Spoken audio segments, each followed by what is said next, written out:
Okay guys, 1972 Nova with a 6.2 liter in it.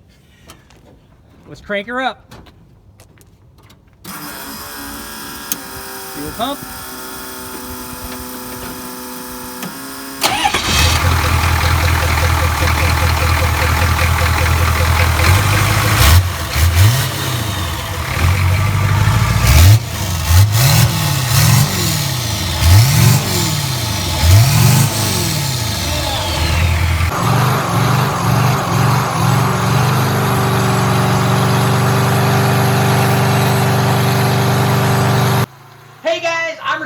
And welcome to the channel. What happens if you win a 1972 Project Nova? Now sure, it's a little rough, but really it's only missing the engine. But there's a catch. You have 1 month to swap an engine into the Nova, get it running, and do a Smokey Burnout video. Here's the question. Lots of guys can probably put a motor in, but do you go the easy route? Do you stick a small block in there or maybe a big block? Or do you go with something other guys? Okay guys, Richard Holder here. Welcome to the channel. Look what's behind me. It's out on the street. That means it's running. So let's do a walk around with the Nova, find out what motor is in it, and find out if it's gonna do the burnout. Okay guys, we're here with the winner of the Nova. Tell everybody your name. Oliver Kish. And what about the shop where you work at? Foreign Car Center. Awesome. So now we're going to do the big reveal on what motor he's installed in the Nova. Remember, 31 days after he won the Nova, he had to get a motor in, get it all ready, and do a Smokey burnout. So first of all, let's find out what motor is in the Nova. Are you ready? Okay, let's take a look. Pop the hood. All right. Here we go. Okay, wait. Here's a hint. Here's a hint. What does this say right here? It's out of a Sierra. 6.2 out of a Sierra. How many people think it's going to be an LS? An aluminum LS. Let's take a look. Out of an 84 Sierra. 84 Sierra. I take it this is not an LS. Take a look. Yeah. I'm going to turn you guys around so we can get a better view. Yeah, time for the big reveal. This is a 6.2 liter, but what year is this thing out of? 1984. Yeah, vintage. Everything was better in the 80s. Turbo diesel. Okay, what kind of turbo we got on here? That is a Borg Warner S2E off of a Caterpillar. So it's actually a turbo diesel for a turbo diesel application, right? Yes, sir. Nice. Okay, and we did a little something here on our wastegate, right? This is not the factory wastegate for this turbo, right? Nope, that's off of an 80s Volvo. And why did you replace the wastegate? Because the factory wastegate wouldn't crack until 35 PSI. Probably more than we needed for this application. We got a really cool, what is this, like a 4-inch downpipe or something? 4-inch downpipe. Nice. That's how we do it. Lots of exhaust. Look, it's already glowing red hot. Not really. Okay, I like this. First of all, no intercooler right now. That's something might be get done later on. But look at this intake manifold. Yeah. I see you got a boost gauge for it, right? Yep. So what two gauges do you have? The two most important one? Coolant temperature and boost. Yep, I got a radiator up here. Look at that. Nice, connected up. This thing looks like it belongs here. And this is for our boost gauge. Nice little plate. Got a piece of pipe welded to it. Yeah, for the turbo.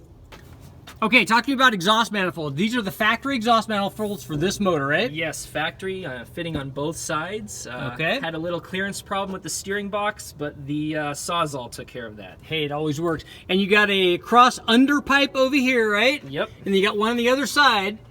And then they merge down here. I'm gonna zoom down in here. So that's actually a divided entry, right? Yes, divided. And it is a divided housing? Divided housing. So we get all that boost response, right? Yes, sir. Nice. So I remember this radiator actually came with either 1 or 2 electric fans, right? Yep, came with one big one. Yeah, so you decided against that. So we got a mechanical fan here, and it's clutch too, which I like. Yes. So what did this fan assembly come from? Because I know that this didn't come on this diesel. Nope, the fan clutch came off of a 22R Toyota with the mounting holes slotted out to fit, and the fan blade is off of an old 70s Corolla 18TC. I love it. All the mix and match. All the mix and match. Okay, talk to me about the alternator. Alternator's off another Toyota. It's off of a 1990 Lexus ES250. Nice. Toyota's in the house. And then also, I noticed that that Lexus would not have come with a V-belt, right? So what did you do up front here? That is a V-belt pulley off of an old Honda CVCC Civic.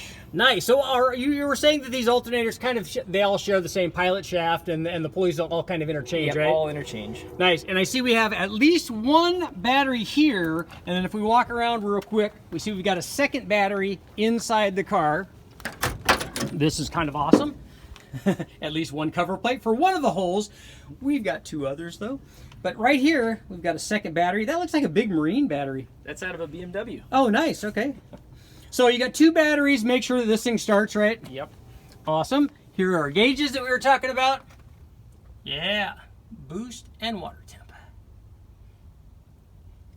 So what's this little red button here? That is for the line lock. Nice. We're going to go up and take a look at that. Okay, here's the plumbing for our line lock. That's awesome. So talk to me a little bit about what happened with the brakes. This looks like the factory master cylinder that came on this motor, right? Yes, it's the factory one, and I didn't have to touch it. It might need new seals as it loses a little bit of pressure sometimes, but works good enough for now. So do you think that this is the one that came with this car back in '72? Yes, most of the parts on this car are all original. The date codes are all 72. Haven't found anything newer than that. That's awesome. And I see we have a solenoid back here, a starter solenoid. That's something we normally associate, you know, a remote starter like that, or a solenoid for that. But that's actually not a solenoid for the starter, right? No, well, it is an old starter solenoid off of my Crown Vic, but now it's running the glow plugs. Nice. So take a look down here. Here's the wiring for the glow plugs, or really tiny spark plug wires. So living in California, we don't have as much of a problem with the glow plug stuff. We don't have, you know, negative 20 degrees here. No. But hit the glow plugs for a little bit and she starts right up, right? Yep, just a few seconds. That's awesome. So what we need to do now is do a startup video. Let's check that out. Okay guys, 1972 Nova with a 6.2 liter in it. Let's crank her up. Fuel pump.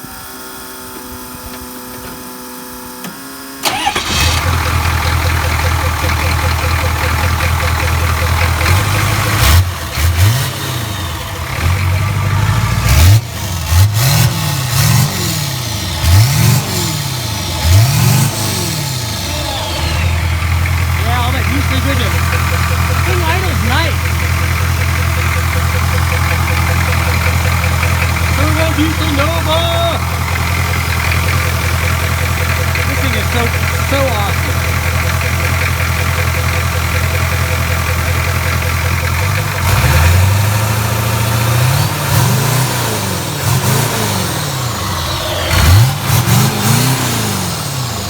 Yeah. All right, let's take a look at the boost gauge. Does it make boost?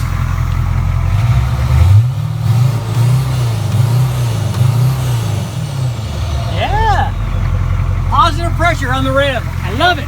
Okay, so talk to me about the rear end here. Rear end is a 8.5-inch 10-bolt, and it has 308 gears. Nice. And it has a lunchbox locker installed. Oh, so a locker. So we're spinning both of them, right? Spinning both. Nice. We're not just faking it, not just doing a one-wheel peel. No way. Nice. And so the trans though is still original, right? That's yes. still the Saginaw? That is from one of the.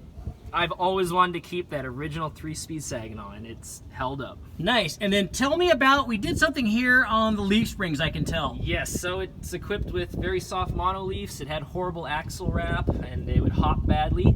So I took a pair of anti-wrap leafs off of an old Jeep YJ leaf pack and nice. grafted them on. Oh, perfect. And you said that this thing now hooks and goes good, right? Hooks and goes great. Nice. So I like these low buck approaches to, instead of putting slapper bars or traction bars or something on it, or, you know, and changing the leafs and all that stuff. So now what did you do for shocks on this thing? Shocks is just stock replacement. I think these are KYBs in the back. Nice. And what about the fuel tank? The fuel tank didn't have any rust in it? No, the fuel tank looked brand new inside. It just had some Dude, that's fantastic. Old gas gunk in it. Nice. Okay, so one final thing on the diesel, you've got a lift pump here, right? Yes. And so that's drawing the fuel all the way from the back from the factory fuel tank, right? Fuel tank, yep. Okay, and then we're putting it through a separator here? Yeah, water separator and a filter, and that's actually a old marine application. Oh, nice. So we would have found this on a boat? On a boat. A diesel application? No, it would even work on a gas one, too. Okay, so they were just still separating it? Mm-hmm. Nice. Is this a drain here? That's, yeah, draining water. Oh, sweet. Dude, I love this. And then you were talking about having to, something happened with the diesel pump, right? Yes, when I went on a long trip, I had another pump that was not a lift pump. It was just a standard fuel pump, and it didn't deliver enough volume.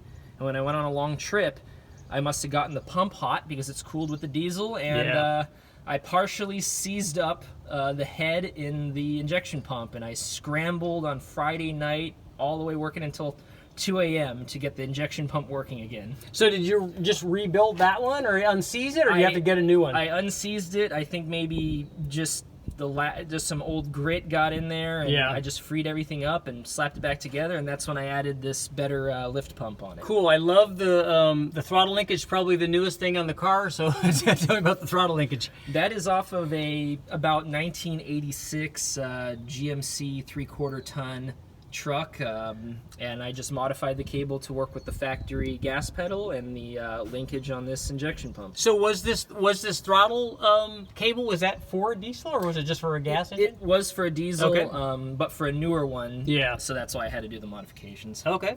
Sweet. I like that.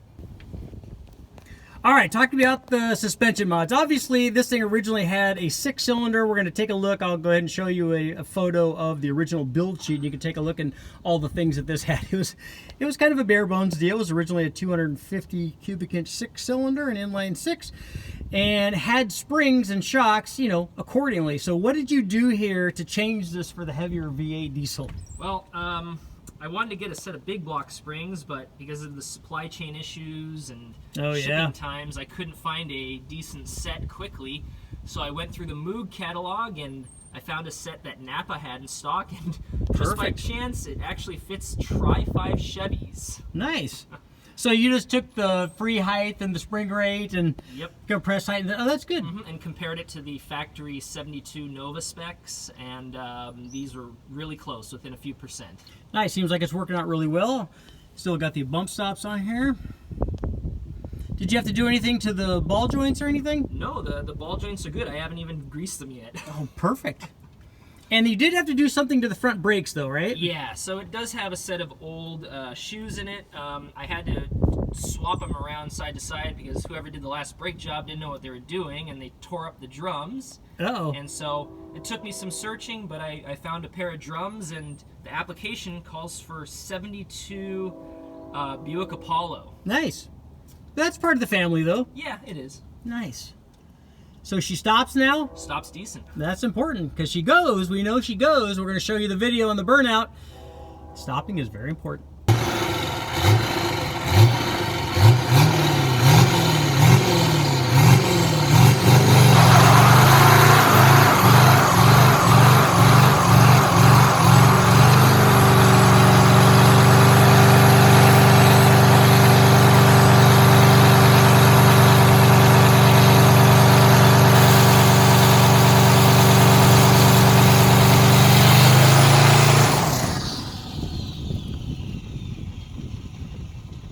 Okay guys, I have to say the Nova project and the giveaway was nothing but a huge success. It was awesome. Congratulations, Oliver. He's the right kind of guy to win this car, and he got it done. And not only did he get it done, he got it done in style. So he wins the Nova, decides I'm going to put a motor in, I'm going to do a Smokey Burnout, and not only that, I'm going to do it with something very cool. I'm going to do it with a turbo diesel. In fact, technically speaking, that motor was actually just a diesel that then he added a turbo to, which makes it even more awesome. I love the fact that he hooked all that stuff up to the factory Saginaw 3-speed trans. It had the original 8.5 rear end, and he did all the little things as we talked about with suspension and brakes, the things that were needed to get the thing on the road and running. And that's the takeaway from all this. Get your thing running and then do other mods. I'm Rich Holder. Make sure to like, share, subscribe, ring the bell, do all that stuff. Turbo Diesel Nova in the house.